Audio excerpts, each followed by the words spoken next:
الحمد لله الذي أرسل الأنبياء لهداية الناس والصلاة والسلام على سيد الجان والناس سيدنا وحبيبنا ومولانا محمد المرتضى وعلى آله وصحابه ومن تبعهم إلى يوم الدين. أما بعد، فأعوذ بالله من الشيطان الرجيم.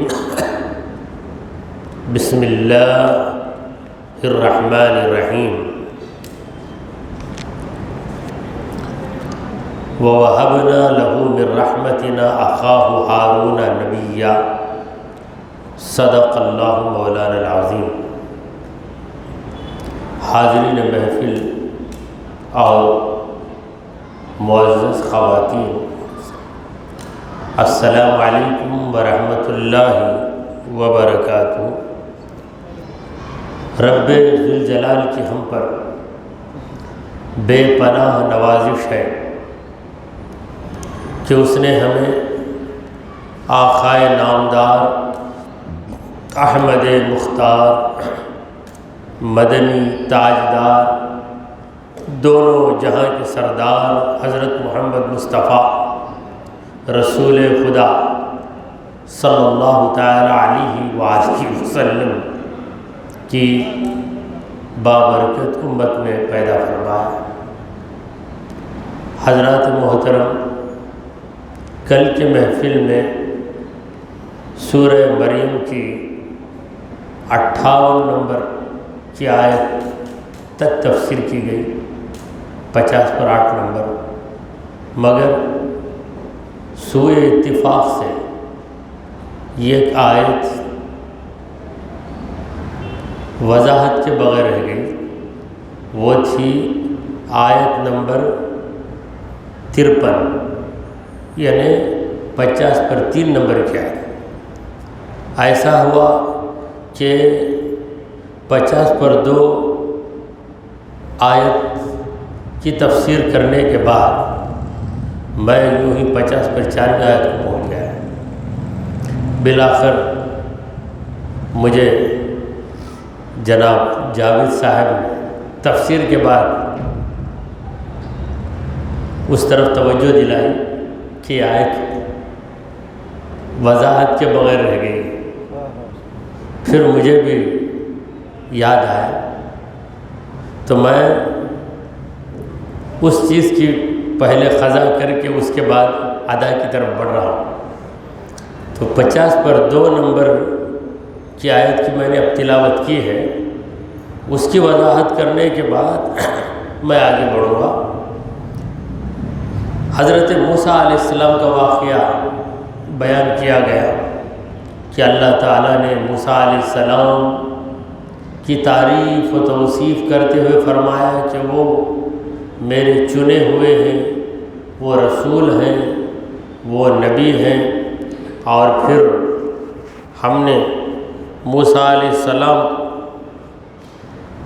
اپنے قریب بنایا، انہیں رازدار بنایا، ان سے ہم کلام ہوئے. ان باتوں کے بعد اللہ تعالیٰ نے فرمایا کہ وَوَهَبْنَا لَهُ مِن رَحْمَتِنَا، ہماری مہربانی سے ہم نے موسیٰ کو نوازا، عنایت کیا. وی گرانٹڈ موسیٰ، ہم نے موسیٰ علیہ السلام کو نوازا. اخاہ، ان کے بھائی ہارون، جو کہ ہارون ہیں، نبیًا، جو کہ نبی ہے.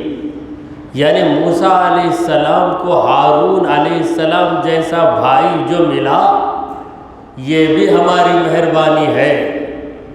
یعنی اچھا بھائی مل جانا یہ بھی رب کی مہربانی. اچھی اولاد ملے یہ رب کی مہربانی. اچھا بھائی ملے یہ بھی رب کی مہربانی. اگر بھائی فاسق فاجر غلط انسان ہو جائے تو چونکہ وہ ہمارے باپ کا بیٹا، بھائی سے ہم کو جو رشتہ ہے ماں باپ کی نسبت سے رشتہ ہے، ہمارے ماں باپ کا بیٹا ہمارا سگا بھائی ہے، ہمارا بھائی اگر بگڑ جائے تو ہمارے ماں باپ کے دل کو رنج ہوتا ہے اور ہم کو بھی رنج ہوتا ہے۔ لہٰذا پروردگار عالم نے موسیٰ علیہ السلام پر اپنی نوازشوں کا جو سلسلہ بیان کیا کہ یہ نوازش کیا، یہ نوازش کیا، تو نوازشات کے سلسلے میں پروردگار عالم نے کہا کہ ہماری ایک نوازش یہ بھی ہے کہ ہم نے ان کو ایک بھائی عطا کیا جو ان کے لیے قوت بازو کا کام کرتے تھے، جو ہمیشہ موسیٰ علیہ السلام کے ساتھ ساتھ رہتے تھے، جو پیغام لے کر موسیٰ علیہ السلام آگے بڑھے اس پیغام کو اور آگے بڑھانے والے، موسیٰ علیہ السلام کے ایک بہترین سپورٹر، بہترین تائید کرنے والے حضرت ہارون علیہ السلام ہیں جو انہی کے بھائی ہیں، اور ان کو بھی ہم نے نبی بنا دیا۔ بیک وقت دونوں بھائی نبی ہیں، دونوں پر وحی اتر رہی ہے، مگر موسیٰ علیہ السلام کا مرتبہ ہارون علیہ السلام سے بڑھ کر ہے۔ یہ بات تو اپنی جگہ درست ہے، مگر دونوں نبی ہیں۔ ایسا نہیں کہ موسیٰ علیہ السلام کو نبی بنایا، ان کے بھائی کو ان کا امتی بنا دیا، ان کو بھی نبی بنایا۔ تو ایک نبی کے ساتھ رہے تو اس میں کتنی آسانی ہو جاتی ہے۔ تو پروردگار عالم نے بطور احسان، لہٰذا ہمیں بھی سوچنا چاہیے کہ اگر ہمارے بھائی، بڑے بھائی رہیں یا چھوٹے بھائی رہیں، اگر وہ نیک ہو جائیں تو یہ سوچنا کہ بھائی نیک ہوا اس سے ہمارا کیا فائدہ، بھائی کا بچہ نیک ہو گیا ہمارا کیا فائدہ، یہ سوچنا بالکل غلط ہے۔ آپ کے بھائی کی کامیابی در حقیقت آپ کی کامیابی ہے۔ آپ کا بھائی اگر چمکتا ہے تو یوں سمجھ لیجئے کہ آپ کا بیٹا چمک رہا ہے، کیونکہ وہ آپ کے بھائی کی اولاد ہے، یعنی آپ کے والد کا وہ پوتا، آپ کا بیٹا بھی آپ کے ابا کا پوتا، آپ کے بھائی کا بیٹا بھی آپ کے ماں باپ کا پوتا۔ تو یہ وضاحت ہوگی۔ تب اس کے بعد ہم آگے چلے آیت سجدہ کے بعد والی آیت، فَخَلَفَ مِن بَعْدِهِمْ خَلْفٌ، ان کے بعد ایک ایسی اولاد آئی، اولاد ناخلف۔ پروردگار عالم نے نبیوں کا ذکر کیا اور کہا کہ ان پر میں نے انعام کیا، پیغمبروں پر میں نے انعام کیا ہے۔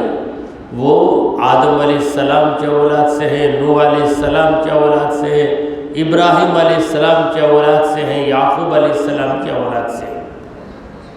یہ اللہ کے انبیاء، اللہ کے مقدس بندے، اللہ کے مقبول بندے، یہ نفوس قدسیہ، مگر ان کے بعد ان کی جو اولاد ہوئی، فَخَلَفَ مِن بَعْدِهِمْ خَلْفٌ، ان کے بعد جو ان کی اولاد آئی، اضاعوا الصلاۃ، انہوں نے پہلا غلط کام یہ کیا کہ نمازوں کو ضائع کیا، واتبعوا الشہوات، خواہشوں کے پیچھے پڑ گئے، فسوف یلقون غیا، تو وہ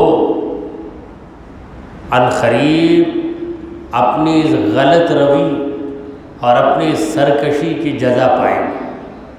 حضرات محترم، انبیاء کرام کی اولاد کا ذکر ہو رہا ہے۔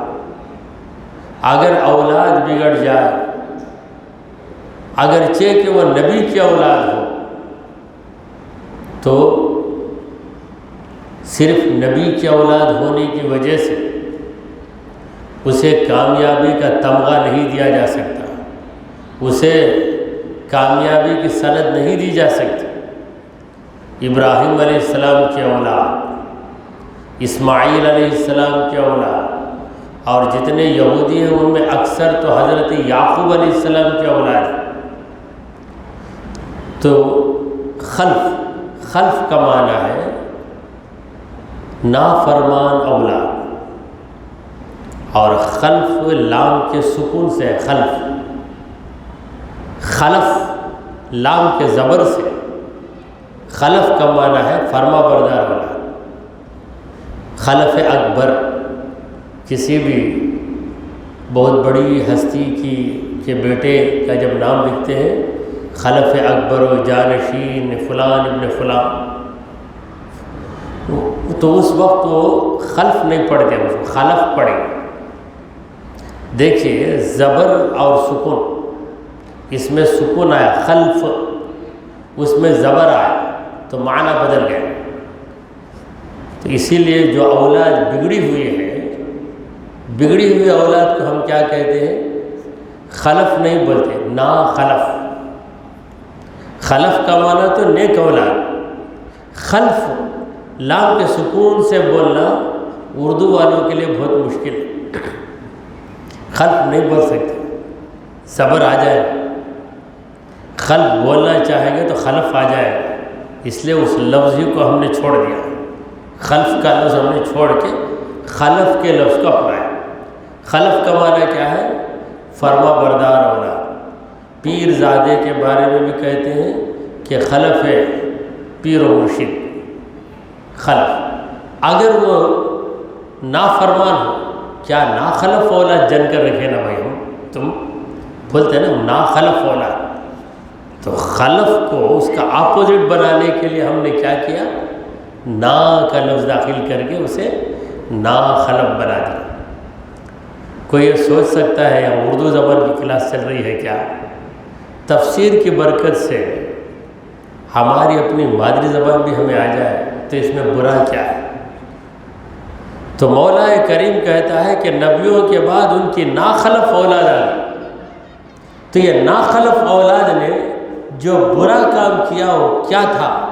اضاعوا الصلاۃ، نمازوں کی پابندی انہوں نے چھوڑ دی۔ یہی چیز ہم اکثر خانقاہوں میں دیکھتے ہیں کہ باپ دادا تو اولیاء گزرے اور ان کے مقام پر ان کا بیٹا بیٹھ جاتا ہے۔ اگر بیٹا باپ ہی کے جیسا ہو تو اسے خلف کہا جائے گا، اگر باپ کے راستے سے ہٹ گیا تو اسے ناخلف کہا جائے گا۔ تو ناخلف اولاد کی پہلی برائی کیا ہے؟ غور کیجئے قرآن مجید کی اس بات پر، اضاعوا الصلاۃ، نمازوں کو انہوں نے ضائع کیا، رات بھر جاگیں گے، قوالی بھی سنیں گے، نعت خوانی بھی کریں گے، اچھے کام ہی، نعت خوانی اچھا کام، مریدوں میں بیٹھیں گے، گھومیں گے، مگر فجر کو آدھا گھنٹہ رہے گا تو پڑھ کے سو جائیں گے، فجر کی نماز چٹ کر دیں گے، پھر گھومیں گے، باتیں کریں گے، ظہر کا وقت آئے گا، توجہ دیے بغیر مسجد کے پاس سے ہی جائیں گے، نماز نہیں پڑھیں گے۔ ایسے نمونے ہم کو خانقاہوں میں نظر آئے، تمام خانقاہوں میں نہیں، الحمدللہ بہت سی خانقاہیں ہیں جو آج بھی نماز، ذکر، درود سے سجی ہوئی، مگر اسی وقت یہ المیہ ہے، یہ بڑے دکھ پہنچانے والی بات ہے کہ باپ داداؤں نے تو دین کو قائم کیا، مگر انہی کے ٹکڑوں پہ پلنے والے ان کی اولاد، انہی کی محنتوں کے ثمرے میں جو بڑی بڑی خانقاہیں بن گئی ہیں، ان خانقاہوں میں مفت میں بیٹھ کر کھانے والی اولاد، نمازوں کی بھی پابندی نہیں ہے اور امانت داری بھی نہیں ہے، حلال و حرام کی تمیز بھی نہیں۔ تو انبیاء کی اولاد کے بارے میں رب نے جو بات بتائی، اولیاء کی اولاد میں وہ بات ہمیں نظر آ رہی ہے، مگر ہر خانقاہ ایسی ہے یہ کہنا بالکل غلط ہے۔ بہت سی خانقاہیں ایسی ہیں اور اسی وقت بہت سی خانقاہیں اور ترقی کر رہے ہیں. یعنی باپ دادا نے جتنا بڑھایا بیٹوں نے آ کے اسے اور وسیع کر دیا, اور زیادہ ان کے اندر پابندی آ گئی. ایسی بات بھی ہے ویسی بات بھی ہے. ہم صرف نگیٹو اسٹیٹمنٹ دینے والے نہیں ہیں. جہاں پازیٹیو ہے وہاں وہ پازیٹیوٹی کو ماننا ہی پڑے گا. جہاں مثبت خدمتیں ہو رہی ہیں ان خدمتوں کو تسلیم کرنا ہی پڑے گا. تو یہ رہی بات نبیوں کی اولاد کی, ولیوں کی اولاد کی. ہم اپنی اولاد کے بارے میں سوچیں اور خود کے بارے میں بھی سوچیں کہ ہماری پہلی بربادی اسی میں ہے کہ ہم نمازوں کی پابندی چھوڑ دیں. ہم کس کی اولاد ہیں؟ آپ کہیں گے ہم تو نبیوں کی اولاد نہیں ہیں. الحمدللہ آپ سب کے سب نبی کی اولاد ہیں, کیونکہ آدم علیہ السلام تو نبی تھے. آدم علیہ السلام نبی تھے تو آپ آدم کی اولاد سے ہیں, تو نبی کی اولاد سے کیوں نہیں ہیں؟ اللہ نے یہ شرف تمام انسانوں کو عطا کیا. یہ اور بات ہے کہ سب کے سب ابراہیم کی اولاد نہیں ہو سکتے, سب کے سب محمد رسول اللہ صلی اللہ علیہ وسلم کی اولاد نہیں ہو سکتے, مگر پیغمبر کی اولاد ہونے کا شرف تو تمام انسانوں کو حاصل ہے. ہم بنی آدم, اللہ نے ہم کو کیا کہا؟ بنی آدم, آدم کے بیٹو, آدم کے بیٹو. اور آدم علیہ السلام کیا تھے؟ نبی تھے.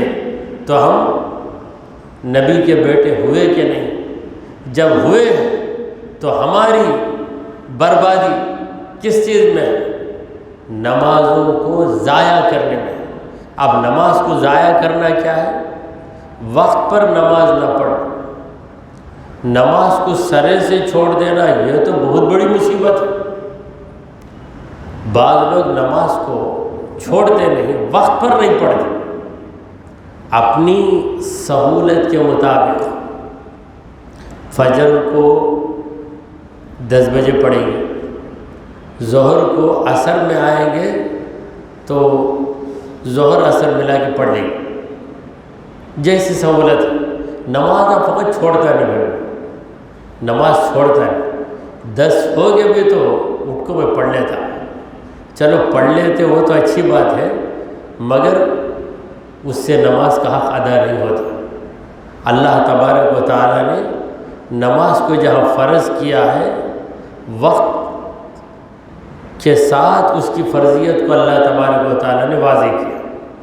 قرآن مجید میں اللہ تعالیٰ نے فرمایا ان الصلاۃ کانت علی المؤمنین کتابا موقوتا, بے شک نماز مومنوں پر کتاب موقوتاً وقتوں پہ فرض کی گئی. موقوت واو خافتے وقت ہے نا, وقت کو مفعول کے وزن پہ لائیں گے تو موقوت ہو جاتا ہے. مفعول موقوت, اس کا مادہ کیا ہے؟ اس کا روٹ ورڈ واو خافتے وقت. تو وقتوں پہ نماز فرض کی گئی ہے, تو ہر نماز کو اس کے وقت پہ ادا کرنا چاہیے. تو جب تک ہم نمازوں کی پابندی کریں گے کوئی ہمارا بگاڑ نہیں سکتا. آج المیہ ہے کہ ہماری جماعت گمراہ جماعتوں کے مقابلے میں کمزور ہو جاتی ہے, اور گمراہ جماعتیں ہماری مسجدوں میں آ کر مضبوط ہو جاتے ہیں. اس کی بنیادی وجہ یہ ہے کہ ہم لوگ نماز پڑھنا چھوڑ دیتے. اہل سنت والجماعت کے اکثر نوجوان پابندی سے نماز نہیں پڑھتے, جس کی وجہ سے دیگر جماعت کے لوگ آتے ہیں, ان کے پاس عقیدے کی خرابی ہے, نمازوں کی پابندی, جس کی وجہ سے وہ مسجدوں میں اپنا دبدبہ پیدا کر لیتے ہیں. پھر اس کے بعد ہم روئیں, ہم شکایت کریں تو اس سے کیا فائدہ ہے. لہٰذا اہل سنت والجماعت, اللہ تعالیٰ نے آپ کو ایسی جماعت میں پیدا کیا ہے جس جماعت میں اللہ کے اولیاء, اللہ کے نیک بندے تھے, مگر آپ خود کو اس جماعت میں مان کر اس جماعت کا ایک فرد بتا کر نمازوں کی پابندی نہیں کر رہے ہیں تو آپ کی جماعت کو برباد کرنے والوں میں آپ کا نام بھی شامل ہے۔ اگر ہم کثیر تعداد میں مسجدوں میں جمع ہو جائے تو یہ مسجدیں ہمارے باپ داداؤں کی قائم کی گئی، سنیوں کی قائم کی گئی ہے، اہل سنت والجماعت کے بزرگوں نے قائم کیا، مگر اہل سنت والجماعت کے افراد جب نمازوں کو نہیں آتے تو دیگر جماعتوں کے لوگ آتے ہیں اور مسجدیں ہمارے ہاتھوں سے نکل کر ان کے ہاتھوں میں چلی جاتی ہیں۔ اب شکایت غیروں کا کیوں کریں؟ شکایت تو ہمیں خود اپنی کرنی چاہیے کہ ہماری غفلت کی وجہ سے دوسرے کو موقع مل گیا۔ تو اضاء الصلاۃ میں بڑا سبق ہے، اور ہم اپنے بچوں کو بھی یہی تاکید کرتے رہیں کہ تم جہاں بھی رہو، جو بھی کرو، نماز کی پابندی کبھی نہ چھوڑو، کیونکہ اللہ تعالیٰ نے نا خلف، نا اہل، نا لائق، نا فرمان اولاد کی جو پہلی برائی بتائی وہ اضاء الصلاۃ ہے۔ ان لوگوں نے نمازوں کو ضائع کر دیا۔ پھر دوسرا کیا کام کیا؟ واتبعوا الشہوات، خواہشات کے پیچھے پڑ گئے۔ بڑے بڑے خاندانوں کے بچے انگریز لڑکیوں کے پیچھے بھاگ رہے ہیں۔ ارے تمہارے دادا کیا تھے، تمہارے باپ کیا تھے، تم ایک ایسی عورت کے پیچھے جا رہے ہو، اسے اپنے ساتھ لے کر گھما رہے ہو، اس پر اپنے پیسوں کو تنکوں کی طرح اڑا رہے ہو، اپنی دولت کو قربان کر رہے ہو جس عورت نے کلمہ تک نہیں پڑھا۔ ایسا کیوں ہوا؟ شہوت کے پیچھے پڑ گئے، نفسانی خواہشات کے پیچھے پڑ گئے۔ تو دو برائیاں ترک کر دینا، نمازوں سے غفلت کو چھوڑو، نفسانی خواہشات کو چھوڑو، اور دو چیزوں کی پابندی کرو، نمازوں کی پابندی کرو اور اپنی خواہش کو مت مانو، اپنی عقل سے کام، کہ ہم جو کام کر رہے ہیں وہ کام اللہ اور اس کے رسول کی نظر میں کیسا ہے۔ اگر یہ دو باتیں ہمیں حاصل ہو جائیں تو ہم اپنے بزرگوں کے طریقے پر قائم رہیں۔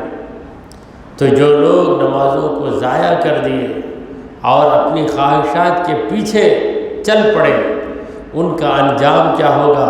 فسوف یلقون غیا، وہ عنقریب غی کو دیکھیں گے۔ غی جہنم کی ایک وادی کا نام غی ہے، یہ مطلب بھی ہو سکتا ہے، اور غی کا دوسرا مطلب ہے سرکشی، غوا یغوی غین، مصدر ہے جس کا معنی ہے بہک جانا۔ یہ لوگ بہک کر شیطان کے راستے پر جو چلے اس کا انجام دیکھ کر رہیں گے، پا کر رہیں گے۔ الا من تاب، مگر ان میں جس نے بھی توبہ کی، وآمن اور ایمان لے آیا، وعمل صالحا اور اچھا عمل کرنے لگ گیا، یعنی کوئی بگڑ گیا مگر بگڑنے کے بعد اسے احساس ہوا، احساس جب ہوا تو صدق دل سے وہ توبہ کر کے ایمان پر قائم رہ کر اپنی زندگی کے رخ کو بدل ڈالا، غلط روش سے ہٹ کر صحیح روش پہ آ گیا، اپنی نفسانی خواہشات کو چھوڑ کر اپنے باپ دادا کے طریقے پر، اپنے اکابر کے طریقے پر، اپنے بزرگوں کے طریقے پر، پیغمبروں کے طریقے پر آ گیا اور نیک عمل کرنے لگا۔ فَأُولَٰئِكَ يَدْخُلُونَ الْجَنَّةَ، تو وہ لوگ تو جنت میں جانے والے ہیں۔ یعنی جب بندہ سنبھل جاتا ہے، سدھر جاتا ہے، تو پروردگار عالم اس سے اپنے عذاب کو بھی ہٹا لیتا ہے۔ اگر کوئی مرتے دم تک نہ سدھرے تو اس کے لیے توبے کا دروازہ بند، توفیق کا دروازہ بند ہو جاتا ہے۔ تو جو توبہ کرے، تین باتوں کا ذکر کیا، توبہ، ایمان، عمل صالح۔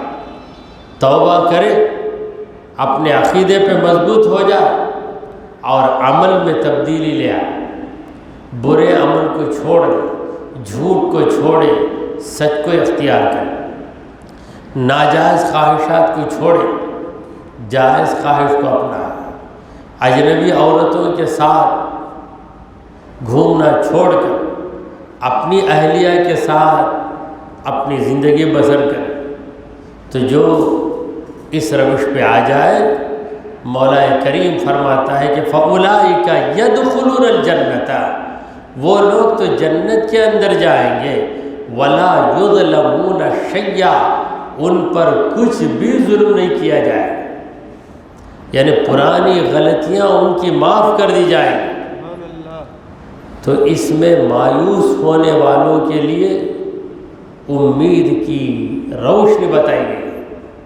اگر کوئی کسی وجہ سے بگڑ ہی گیا، پھر ایک دن بیٹھ کے سوچتا ہے کہ میں کون، میرے باپ کیا تھے، میرے دادا کیا تھے، مگر میں میرے باپ دادا کے خاندان کے لیے داغ بن گیا ہوں، دھبا بن گیا ہوں، بیٹھ کے رونے لگا، تو پروردگار کہتا ہے کہ اے رونے والے، تو روتا ہے، سنبھل جاتا ہے تو میں تجھے ہنسا کے رہوں گا۔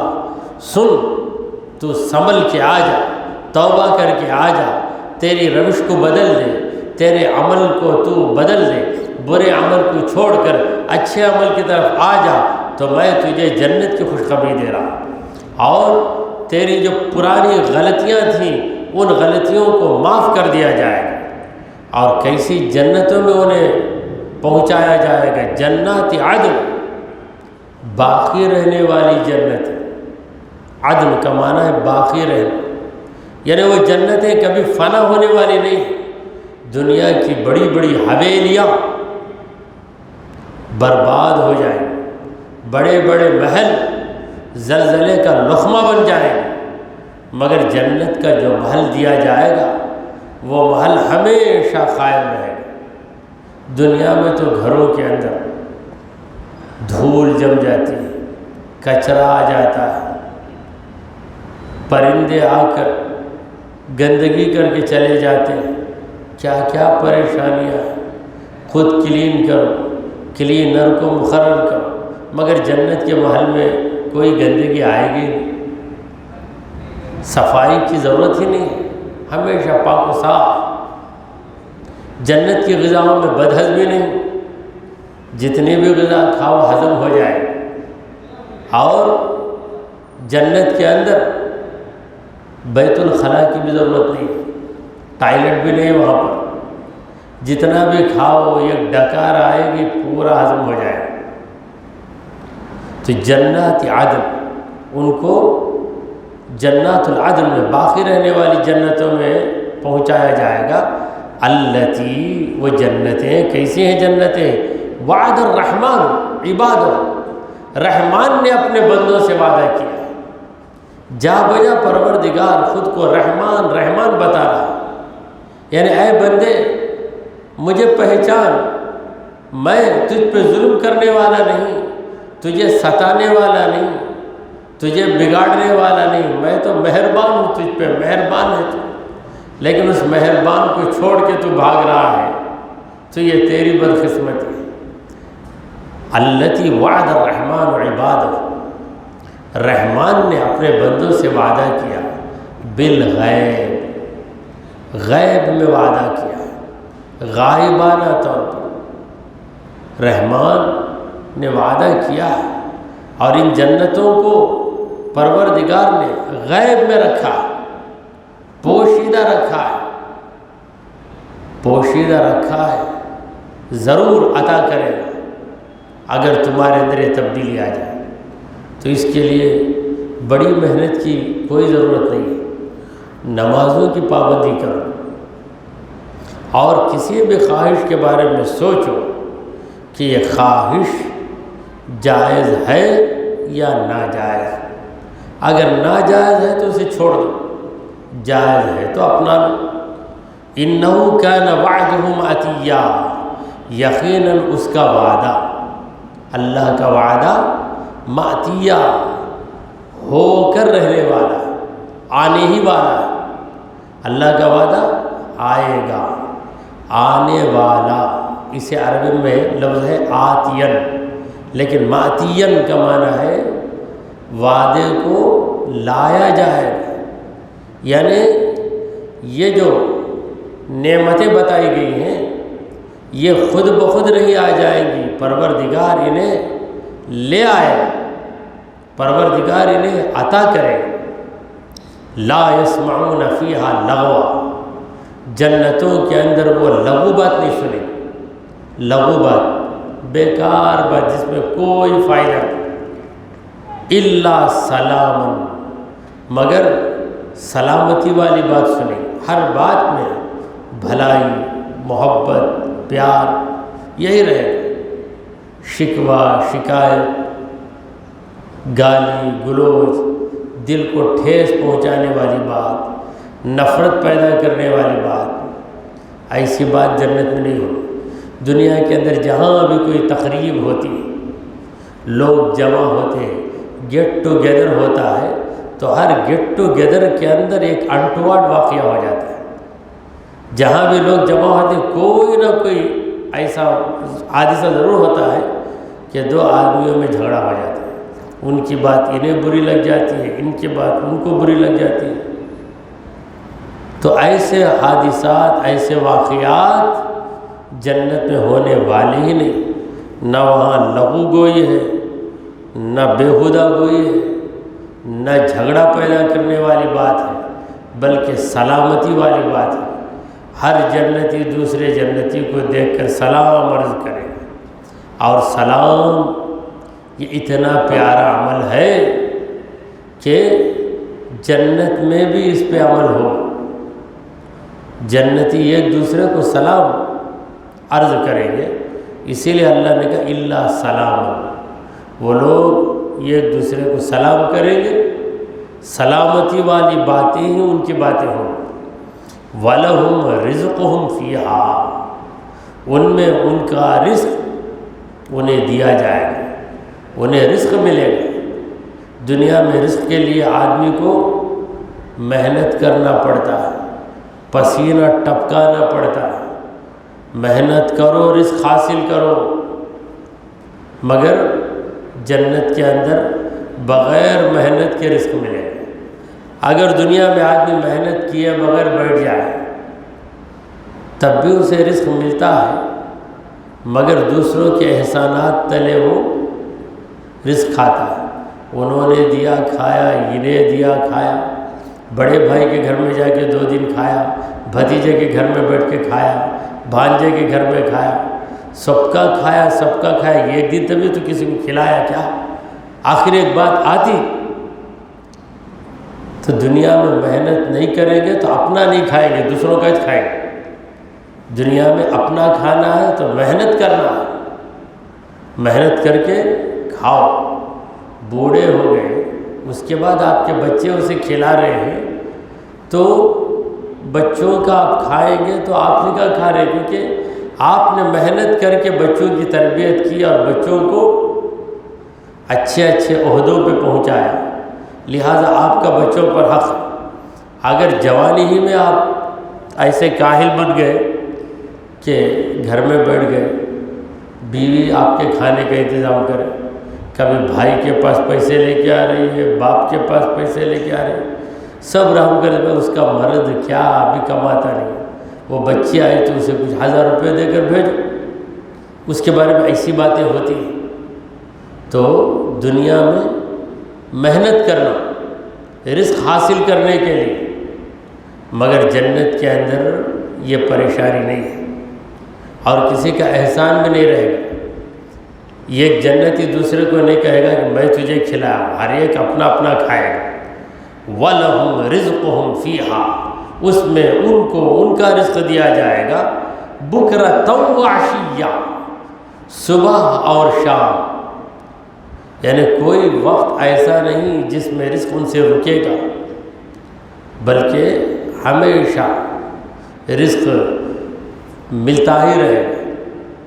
وہاں پر کبھی لاک ڈاؤن آنے والا نہیں، وہاں پر دکانیں بند ہونے والی نہیں، وہاں پر کوئی دن اسٹرائک ہونے والا نہیں، ہر دن، ہر رات، ہر صبح، ہر شام بہار ہی بہار، جو چیز پسند آئے وہ کھانے کو مل جائے، مگر دنیا میں پابندی ہے۔ آپ کو پسند ہے تربوز، مگر آپ کی طبیعت کہتی ہے تربوز کھائیں گے تو حلق میں درد آئے گا، بلغم جم جائے گا، شوگر بڑھ جائے گی، طرح طرح کی دھمکیاں۔ یہ خوبصورت تربوز لال رنگ والا کٹ کے سامنے آتا ہے، آپ کھانا چاہتے تو آپ کو دھمکی دیتا، مجھے کھایا تو تیری شوگر بڑھ جائے گی، مجھے کھایا تو تیرے حلق میں درد آ جائے گا۔ ڈر کر خواہش کے باوجود نہیں وہ میں نہیں کھاتا، دل میں خواہش ہے مگر پھر بھی نہیں کھاتا، یہ مجبوری دنیا میں۔ آخرت میں جنت میں مجبوری نہیں، کوئی درد آنے والا نہیں، کوئی بیماری، کوئی ریاکشن ہونے والا نہیں، کوئی الرجی ہونے والی نہیں، وہاں پر صحت ہی صحت ہے، بیماری کا نام ہی نہیں، اور بدہضمی بھی نہیں ہے، اور موسم کی پریشانی بھی نہیں ہے۔ گرمی کا موسم آ گیا تو گرمی کی وجہ سے پیٹ میں درد آ گیا، سردی کا موسم آیا ہمیشہ میوزک بجا رہے ہیں، کھانس رہے ہیں سردی کی وجہ سے۔ یہ سارے عوارض، یہ جو عوارض ہیں یہ عوارض دنیا میں ہیں، جنت میں نہیں۔ تلک الجنہ، وہ جنت التی نورث من عبادنا، ہم ہمارے بندوں کو وارث بنا دیں گے اس جنت کا، ہم کیا بنا دیں گے؟ وارث بنائیں گے، نورث، ہم وارث بنائیں گے۔ من کان تقیہ، ہر اس بندے کو جنت کا وارث بنائیں گے جو بندہ متقی رہے گا، جو بندہ تقی رہے گا۔ تقی کا معنی ہے متقی، پرہیزگار، یعنی گناہوں سے جس نے پرہیز کیا، شیطانی حرکتوں سے جس نے پرہیز کیا، اسے ہم جنت کا وارث بنا دیں گے۔ وَمَا نَتَنَزَّلُ إِلَّا بِأَمْرِ رَبِّكَ، اے نبی ہم آپ کے رب کے حکم ہی سے اترتے ہیں۔ جبرائیل علیہ السلام سے اللہ کہہ رہا ہے کہ اے جبرائیل میرے مصطفیٰ سے کہو کہ اے خدا کے محبوب، جب تک آپ کا رب ہمیں حکم نہیں دیتا ہم آپ کی بارگاہ میں حاضر نہیں ہو سکتے۔ یہ ایک مرتبہ نبی کریم صلی اللہ علیہ وسلم نے جبرائیل علیہ السلام سے کہا کہ اے جبرائیل آپ کبھی کبھی آتے، بار بار آؤ، روزانہ آؤ، ہر دن میں کئی بار آؤ، جب وحی لے کر آنا ہے تبھی آتے ہیں، اس کے سوا بھی تم آؤ، تمہاری ملاقات میں مزہ ہے۔ یہ نبی کریم صلی اللہ علیہ وسلم کے اخلاق، اسی اخلاق کی وجہ سے جو بھی ہم سے ملتا ہم بولتے یہ بار آ گیا بھائی، نیکسٹ ٹائم سے آؤ، لوگ کو ایسا نہیں بولتے، بار بار آؤ بھائی، کوئی ملاقات کے لیے آ جائے، آ کر گیا تو نہیں، آ گئے، دل کو بڑی خوشی ہوئی، پھر بھی آؤ، کل بھی آؤ، پرسوں بھی آؤ۔ وہ اپنی مجبوری کی وجہ سے نہیں آتا۔ اگر کوئی آپ سے کہے بار بار آؤ تو آپ اس کے فرما بردار بن کے بار بار جائیں گے تو بار بار جا کر آپ اس پر ایک بار بن جائیں گے۔ یہ حسن اخلاق۔ سرکار دو عالم صلی اللہ علیہ وسلم جبرائیل علیہ السلام کو اپنا بھائی کہتے تھے، اخی جبرائیل، میرے بھائی جبرائیل آئے تھے۔ تو جبرائیل علیہ السلام سے رسول کریم صلی اللہ علیہ وسلم نے کہا کہ اے جبرائیل کبھی کبھی کیوں آتے ہو، بار بار آؤ۔ تب جبرائیل علیہ السلام عرض کرنے لگے اللہ کے حکم سے، وما نتنزل، ہم نہیں اتر سکتے، یعنی آسمانوں سے زمین پہ نہیں اتر سکتے، الا بامر ربک، آپ کے رب کے حکم ہی سے ہم اتر سکتے ہیں، ہم اپنی مرضی سے نہیں آتے۔ یہ معذرت پیش کی جبرائیل السلام، لہو ما بین ایدینا وما خلفنا، جو کچھ ہمارے آگے ہے، جو کچھ ہمارے پیچھے ہے، وما بین ذالک، اور آگے پیچھے کے درمیان جو کچھ بھی سب اللہ ہی کا ہے، ہمارا کچھ نہیں ہے۔ وما کان ربک نسیا، تمہارا رب بھول جانے والا نہیں ہے۔ نسیان، بھول جانے کی جو صفت ہے، یہ تمہارے رب پر کبھی طاری نہیں ہوتی۔ اگر اللہ بھول جائے تو پھر کمزوری اللہ کے اندر آ گئی، تو جس میں کمزوری آ گئی وہ خدا ہو نہیں سکتا۔ خدا اس ذات کا نام ہے جس ذات میں کمالات ہی کمالات ہیں، کوئی بھی نقص نہیں ہے، وہ ذات خدا کی ذات۔ سبحان اللہ ہم پڑھتے ہیں، کیا مطلب؟ اللہ ہر نقص سے، ہر عیب سے، ہر کمی سے، ہر خامی سے، ہر کمزوری سے پاک ہے۔ یہ سبحان اللہ کا مطلب۔ تو جب وہ ہر عیب سے پاک ہے تو بھول جانا یہ عیب ہے۔ کوئی یہ نہیں کہہ سکتا کہ میں فخر کرتا ہوں کہ میں بھول جاتا ہوں، بلکہ افسوس ہی کرے گا کہ میں بھول جاتا ہوں۔ مگر بعض چیزیں ایسی ہیں کہ انہیں بھول جانے میں ہماری سلامتی ہے۔ وہ کیا ہے؟ کسی نے ہم کو ستایا، اسے بھول جاؤ۔ کوئی ہم کو اذیت دیا، اسے بھول جاؤ۔ بھول جاؤ، پھر وہ آئے تو اسے معاف کر کے اس کے ساتھ اچھا سلوک کرو۔ پرانی باتیں، پرانی جو حرکتیں تھیں، ان حرکتوں کو بھول گئے۔ اسی طرح خیرات کر کے بھول جانا، خیرات کرتے جاؤ، احسانات کرتے جاؤ، اسے یاد مت رکھو۔ جس پر تم نے احسان کیا وہ یاد رکھے، مگر تم بھول جاؤ۔ تو اس طرح کا بھول جانا یہ پسندیدہ بھول جانا ہے۔ پروردگار عالم کے حق میں نسیان محال ہے۔ بھول جانا خدا کے لیے ناممکن ہے، کیونکہ بھول جانا ایک کمزوری ہے۔ اس کمزوری سے پروردگار عالم پاک ہے، لہذا اس نے فرمایا کہ وَمَا كَانَ رَبُّكَ نَسِيًّا، تمہارا رب بھولنے والا نہیں ہے۔ جو کچھ بھی ہوا ہے اسے وہ جانتا ہے، اور بھول جانے کی صفت ہمارے اندر جہل کو پیدا کر دیتی ہے۔ یعنی بھول گیا تو بے علم ہو گیا۔ خدا بے علم نہیں ہو سکتا، وہ تو ہمیشہ علم والا تھا، علم والا ہے، علم والا رہے گا۔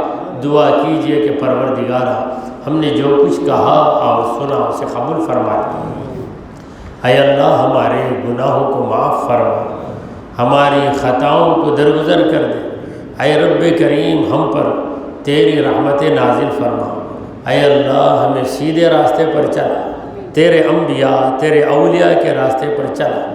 اے پروردگار ہم کو اپنے بزرگوں کی صالح اولاد بنا، ناخلف اولاد نہ بنا۔ اے رب کریم ہمارا خاتمہ ایمان کی حالت میں فرما۔ وصلی اللہ تعالی علی خیر خلقہ سیدنا ومولانا محمد وعلی آلہ واصحابہ اجمعین۔